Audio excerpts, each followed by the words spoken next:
नमस्कार बच्चों, दशम शिक्षा चैनल में आप सभी का स्वागत है। आज हम पढ़ने जा रहे हैं class 10 science chapter 6 life processes in text question part 2।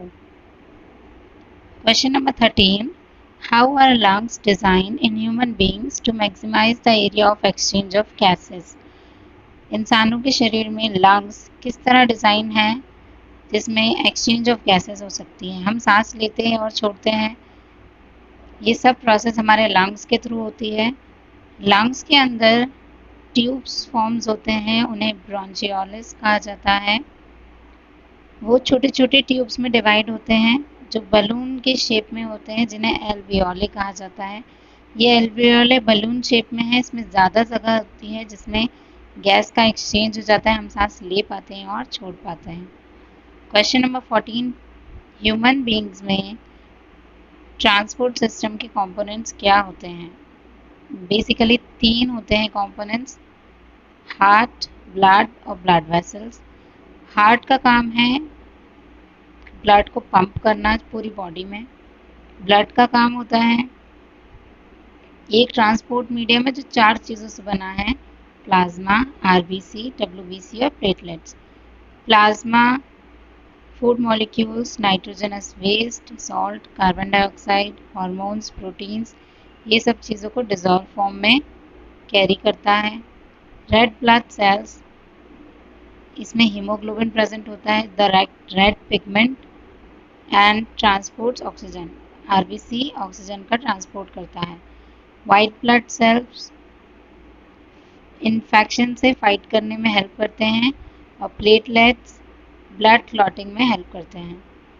Blood vessels 2 चीज़ों से मिलकर बना है, आर्टरीज और वीन्स। आर्टरीज ऑक्सीजनेटेड ब्लड को हार्ट से पूरी बॉडी के पार्ट्स तक पहुंचाता है और वीन्स पूरी बॉडी के पार्ट से डीऑक्सीजनेटेड ब्लड को हार्ट में प्यूरिफिकेशन के लिए लेकर आता है। हमारा हार्ट ब्लड को प्यूरिफाई करता है, इम्प्योर ब्लड को, मतलब डीऑक्सीजनेटेड ब्लड को ऑक्सीजनेटेड में कन्वर्ट करता रहता है और पूरी बॉडी के पार्ट्स में पंप करता है। इसीलिए हमारे हार्ट को पंपिंग ऑर्गन कहा गया है। 15th question, why is it necessary to separate oxygenated and deoxygenated blood in mammals and birds. देखिए, हमारे बॉडी में डीऑक्सीजनेटेड और ऑक्सीजनेटेड ब्लड सेपरेट रहता है आर्टरीज और वीन्स में। Mammals and birds need large amount of energy for their life process. हमें ज़्यादा एनर्जी चाहिए ज़िंदगी जीने के लिए। Hence the oxygenated blood can help them to obtain this energy। देखिए, डीऑक्सीजनेटेड ब्लड कोई हेल्प नहीं करता है क्योंकि इसमें ऑक्सीजन एब्सेंट है और बिना ऑक्सीजन के लाइफ एग्जिस्ट नहीं कर पाएगी। ऑक्सीजनेटेड ब्लड हमें एनर्जी देता है ताकि हम खाने को उन चीज़ों में तोड़ सकें जिनमें से हम प्रोटीन मिनरल्स को निकाल कर अपनी बॉडी को वर्किंग कंडीशन में ला सकते हैं। What are the components of transport system in highly organized plants? 2 he main transport system है, जाइलम और फ्लोएम। देखिए, नेक्स्ट क्वेश्चन में सेपरेट बताया गया है।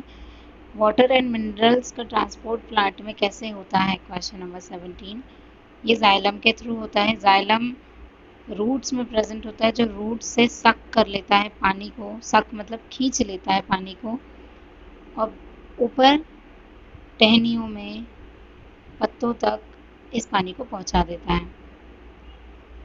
Water enters the root cells.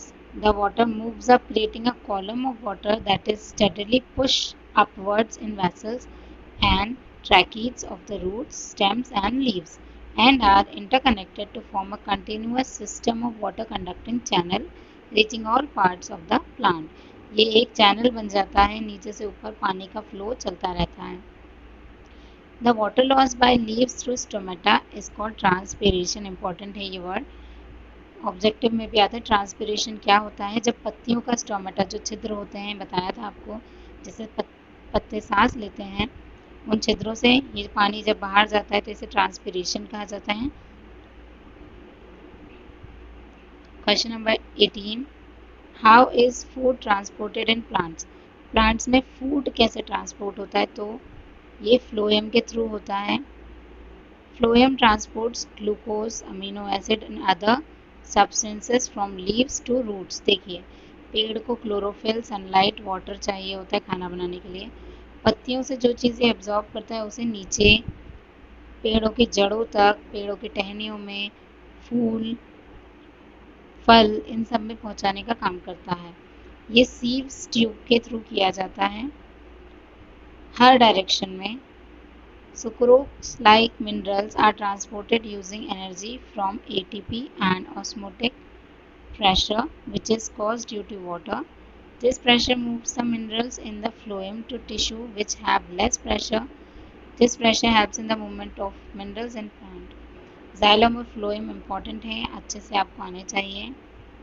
Xylem plants के नीचे रूट से पानी को सक कर कर ऊपर पार्ट्स में पहुंचाता है और फ्लोएम ऊपर से प्लांट की लीव्स, स्टोमेटा से जो भी food minerals, glucose, sun rays, water को एब्जॉर्ब करके, ऑक्सीजन एब्जॉर्ब करके नीचे रूट्स तक पहुंचाता है। Describe the structure and function of nephron, most time पे क्वेश्चन है। नेफ्रॉन के स्ट्रक्चर किस तरह से होता है? It consist of a Bowman's capsule in which glomerulus is present. The different arteries bring the impure blood to nephron. The cup-shaped structure form a tubular part of nephron which leads to collecting duct. Nephron की working में 3 process main है: filtration, reabsorption, urine formation. Filter करता है, reabsorb करता है, urine form करता है। ये है structure of nephron. Nephron kidney का स्ट्रक्चरल फंक्शन होता है। Question number 20, what are the methods used by plants to get rid of excretory products? Plants human से अलग तरह से अपना एक्सक्रीटरी वेस्ट बाहर निकालते हैं। देखिए गैसियस वेस्ट क्या होता है? प्लांट्स ऑक्सीजन को बाहर निकालते हैं और कार्बन डाइऑक्साइड को एब्जॉर्ब कर लेते हैं। लिक्विड वेस्ट अभी इसके पहले क्वेश्चन में हमने पढ़ा। जाइलम की प्रोसेस में स्टोमेटा के छिद्र में से, छेदों में से पानी जो बाहर निकलता है उस प्रोसेस को ट्रांसपिरेशन कहते हैं। तो लिक्विड वेस्ट ट्रांसपिरेशन के थ्रू बाहर आता है। और अदर वेस्ट जो होते हैं वो क्या करता है? पेड़ अपने खराब जो वेस्ट होता है उसे डेड पत्तियों, मरी हुई पत्तियों में भर देता है और जब वो पूरी तरह भर जाती हैं तो एक वक्त बाद टूटकर गिर जाती हैं। Some other waste products are stored as resin and gums in old xylem. xylem में जो पुराना xylem होता है जिसका फंक्शन कम हो जाता है उसमें ये स्टोर हो जाता है। और नोड्स या गठान जिन्हें कहते हैं हम, पेड़ में कई जगह गठान बन जाती है, वहाँ पर भी पेड़ अपना वेस्ट इकट्ठा कर लेता है। Last question, how is the amount of urine produced regulated? हमारी बॉडी में यूरिन कैसे प्रोड्यूस होता है, कैसे रेगुलेट होता है? ह्यूमन बॉडी में समर में पसीना इतना आता है तो यूरिन का अमाउंट कम हो जाता है। वहीं सर्दियों में हमें पसीना नहीं आता तो हमारी बॉडी में यूरिन ज़्यादा बनता है।